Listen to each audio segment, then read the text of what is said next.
Hello बच्चों, let's see this question and the question says determine the empirical formula of Kelvin used in making bulletproof vests. तो बच्चों एक bullet proof waste में एक compound use होता है केल्वर। इसका हमें एम्पेरिकल फॉर्मूला निकालना है। ठीक है बच्चों, इस केल्वर के लिए देखिए एम्पेरिकल फॉर्मूला निकालने के लिए हमें दिया गया है कार्बन का परसेंटेज, हाइड्रोजन का परसेंटेज दिया गया है, नाइट्रोजन का परसेंटेज दिया गया है और ऑक्सीजन का दिया गया है। अब एम्पेरिकल फॉर्मूला निकालने का तरीका क्या होता है? सबसे पहले तो हमें नंबर ऑफ मोल्स निकालने होते हैं। नंबर ऑफ मोल्स निकालने के बाद सिंपलेस्ट होल नंबर रेशियो निकालना। ठीक है बच्चों, और फिर उससे हमें एम्पेरिकल फॉर्मूला पता लग जाता है। तो देखिए कार्बन के बारे में अगर बात करी जाए, यहाँ पे लिख लेते हैं हम, यहाँ कार्बन लिख लेते हैं, यहाँ हाइड्रोजन, यहाँ नाइट्रोजन और यहाँ पर ऑक्सीजन लिख लेते हैं। अब देखिए बच्चों, यहाँ पे परसेंटेज में दिया हुआ है carbon 70.6%, hydrogen 4.2%, nitrogen 11.8% and oxygen दिया गया है 13.4%। अगर बच्चों हम इसको 100 ग्राम में लेट करें तो 100 ग्राम में 70.6 ग्राम कार्बन होगा, 4.2 ग्राम हाइड्रोजन होगा, 11.8 ग्राम नाइट्रोजन होगा और 13.4 ग्राम ऑक्सीजन होगा। मतलब ये होगा हमारा गिवन मास।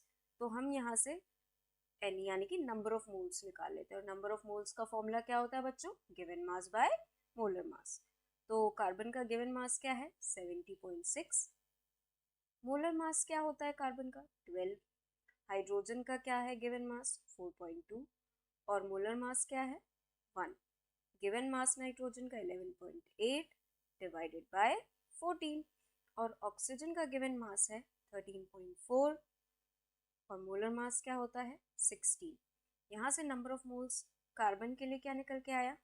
5.88, हाइड्रोजन का 4.2, नाइट्रोजन का 0.84 और ऑक्सीजन का 842 लिख लेते हैं और ऑक्सीजन का 0.84।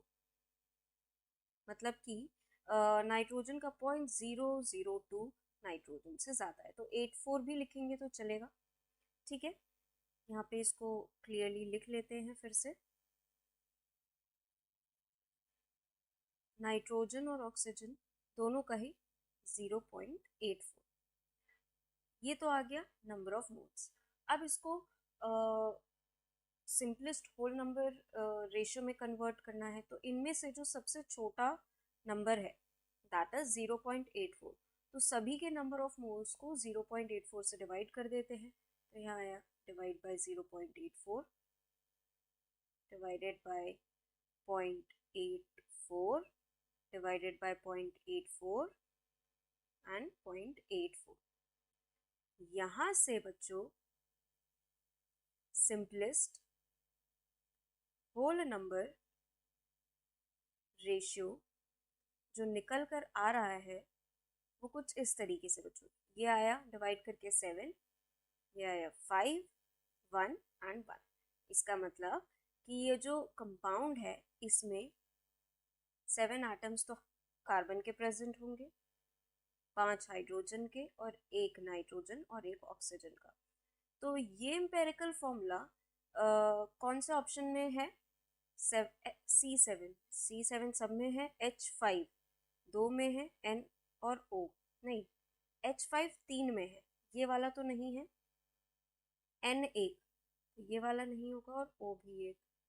हमारा करेक्ट ऑप्शन क्या है बच्चों? Option D. I hope all of you understood very well. Thank you and best of luck.